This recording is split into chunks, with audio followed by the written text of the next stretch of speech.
अस्सलाम वालेकुम, मैं हूं engineer Adeel Gilani Sun Solar से। आज की इस वीडियो में हम किसी भी हाइब्रिड इन्वर्टर की उन की सेटिंग्स के बारे में बात करेंगे जो कि किसी भी हाइब्रिड इन्वर्टर को कमीशन करने के लिए ज़रूरी हैं ताकि आपका इन्वर्टर प्रॉपर्ली कमीशन होके ऑपरेशनल हो सके। तो चलिए आज की वीडियो शुरू करते हैं। किसी भी हाइब्रिड इन्वर्टर में जो सबसे इंपॉर्टेंट सेटिंग है वो उसकी आउटपुट सोर्स की प्रायोरिटी है। हाइब्रिड इन्वर्टर जो हमारे पास बेसिकली 3 सोर्सेज होती हैं इनपुट की, जिसमें से एक ग्रिड होती है, एक सोलर से आ रही होती है और एक बैटरी साइड से आ रही होती है। तो हमने इसको ये आउटपुट सोर्स की प्रायोरिटी सेट करनी है कि जो हमारे लोड है उसको सप्लाई आया सोलर से जाए, ग्रिड से जाए या बैटरी से जाए। तो 3 तरह की इसके अंदर सेटिंग होती है। एक जो इसमें हमारे पास SUB मोड है, जिसमें सबसे पहली प्रायोरिटी हमारी सोलर है, यानी लोड को सबसे पहले सोलर से सप्लाई जाती है। हाँ, अगर आपका सोलर प्रोडक्शन कम कर रहा है और कंजम्पशन आगे ज्यादा है तो डिफरेंस में वो वापडा से पूरा कर लेता है। बैटरी आपकी आइडल स्टेट में यूज होती है, यानी इस केस में सिर्फ यूज होगी जब आपके पास ना सोलर मौजूद होगा ना ग्रिड से पावर आ रही होगी, उस केस में बैटरी आपकी यूज होती है।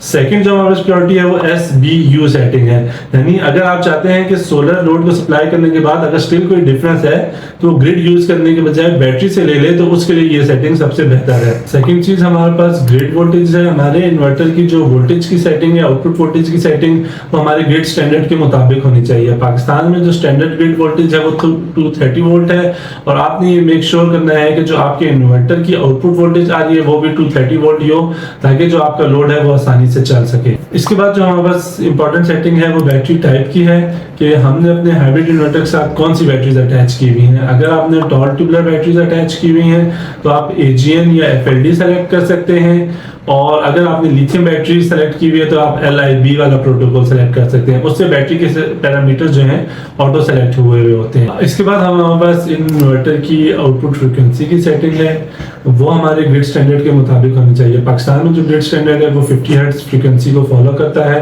तो आपने अपने इन्वर्टर को 50 हर्ट्ज आउटपुट फ्रीक्वेंसी पे सेट करना है। लास्ट बट नॉट लीस्ट, हमने अपने इन्वर्टर को ये प्रायोरिटी डिफाइन करनी है कि आया हमारे इन्वर्टर ने ग्रिड टाई ऑपरेशन परफॉर्म करना है या ऑफ ग्रिड मोड में चलना है।